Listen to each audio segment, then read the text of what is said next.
July 19th of this month, Joy and I will have been married 53 years. A lot of people have been married 53 years. I don't think a lot of people have made the same journey that Joy and I have made. And about a year ago, I started writing a book, and I want to read at least one of the chapters in the very beginning to you. And I may read more this month, being the month of our anniversary. I've changed the names in the story for those who'd rather not be a part, also to give the sound and the feeling of a chapter from Catcher in the Rye. It happens that she was 18 and he was 17, and they were madly in love, saying things like they would be together forever and a day. It all started in 1971 at St. Paul's Academy in North Carolina.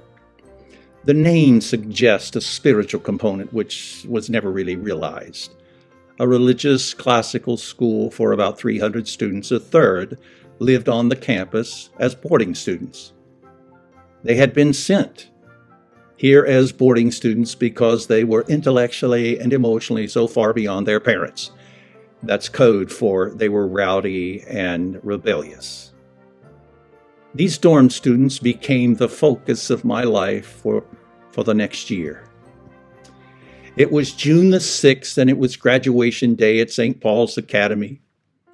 And my soulmate, the person who wore my class ring and who held my heart, had just received her diploma. Now, you would think that was a celebration for both, but not for me.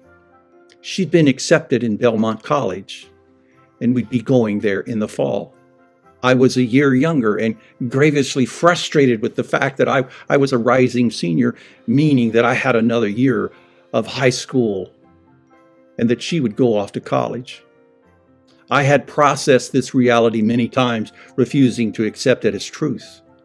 I'm a guy who fosters and make-believe stories where what I'm imagining is really going to be the destiny of everything. I dream dreams and share them as if they're real.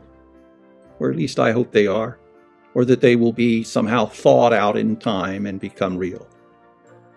However, in time, you stop thinking about it because you see these big gaps in what's real in the journey you're trying to imagine.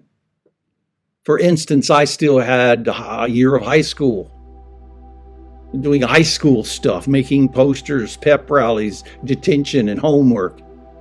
And even if I lied to myself, it was hard to make my hopes and dreams seem credible. Why? She was beautiful. She was smart. And going to a college, what seemed like on a different planet. A place where fraternity guys and football players grew up like weeds. Even though we had both declared that we would climb rainbows together to stay together, we both knew you couldn't even touch rainbows. It's just stuff you say. They're not lies, they're just things that you say to push away the truth. Graduation day is this strange mixture of laughter and tears. It's happy and sad, and they're just walking around together. I wrote stuff in everybody's annual. I take risks with words when writing and say stuff I wish I had said before now. I hugged and kissed anything that moved. Even so, I was sad knowing there were friends whose paths I would never cross.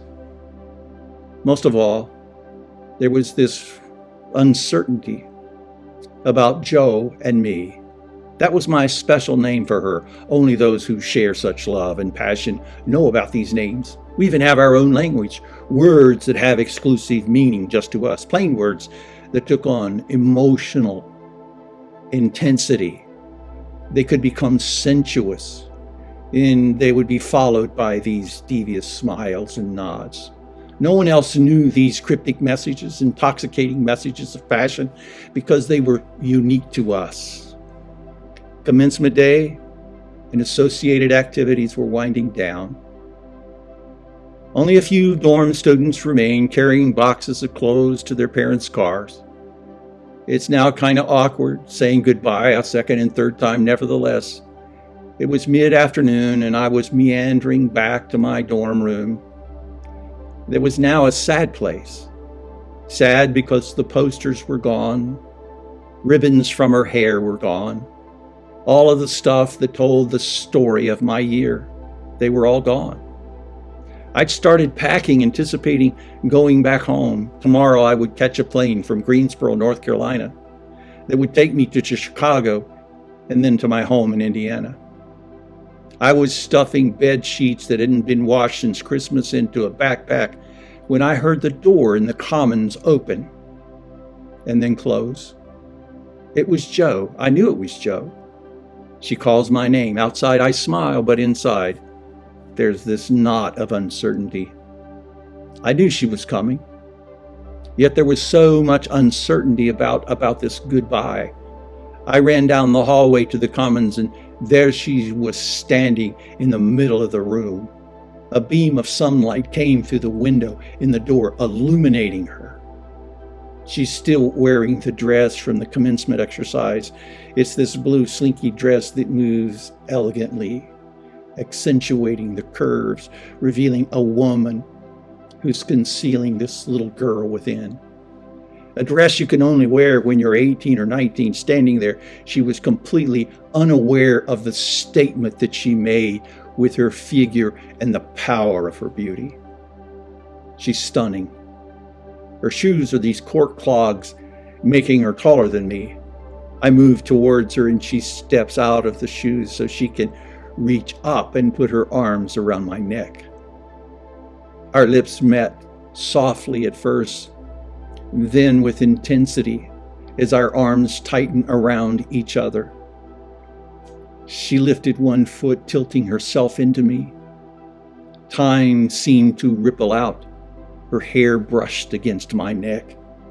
As we kissed, I could taste her. I could smell the faint scent of her perfume, Estee Lauder Cinnabar. My fingers caressed the curves in her waist and I pulled her close. She fit perfectly against me as though we were two parts of one whole.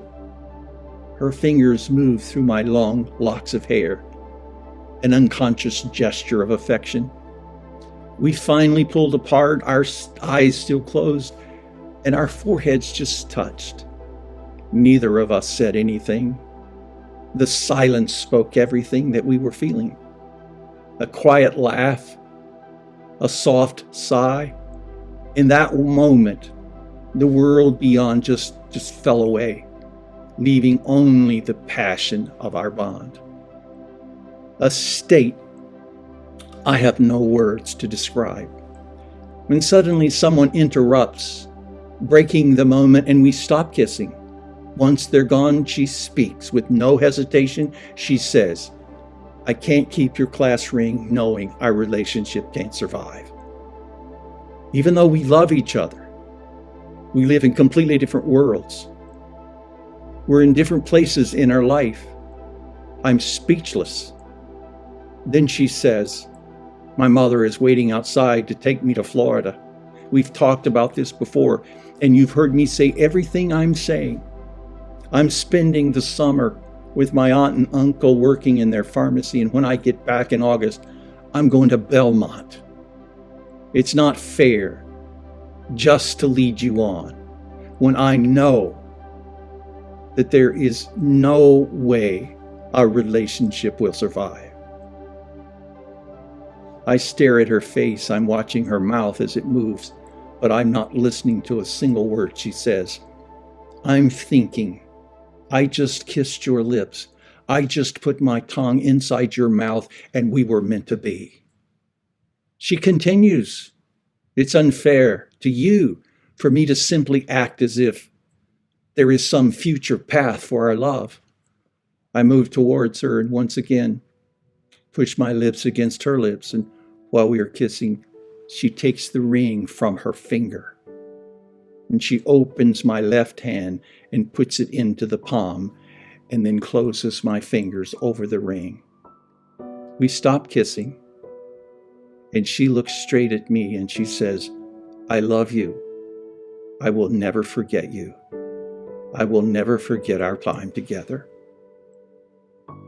Then with a soft kiss on my cheek, leaving the mark of the lipstick on my face, I desperately wanted to speak, but there were no words. even though I tried. She turned and walked away, looking back once, revealing a tear in the corner of her eye. I watched as she opened the door, and through the glass I could see her and her mother drive away.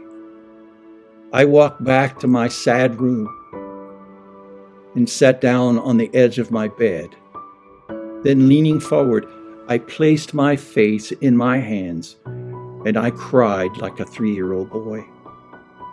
Eventually, I rolled over on my side and continued sobbing until there were no more tears to cry. I was 17 and heartbroken. I'd heard this word in movies and in love songs, but never imagined it was a real thing until that moment. My chest literally ached. I lay and stared at the blank wall for the longest time. Finally, I put on headphones and listened to David Gates and Bread sing "Lost Without Your Love." I listened to it for what seemed to be hours. I fell asleep with the headphones on my head. I would awaken throughout the night and remember that she was gone, and there would be that sick, aching feeling inside my stomach. Finally, the morning came, and at 7:40 a.m., I boarded an Eastern Airlines flight that took me back home to Indiana.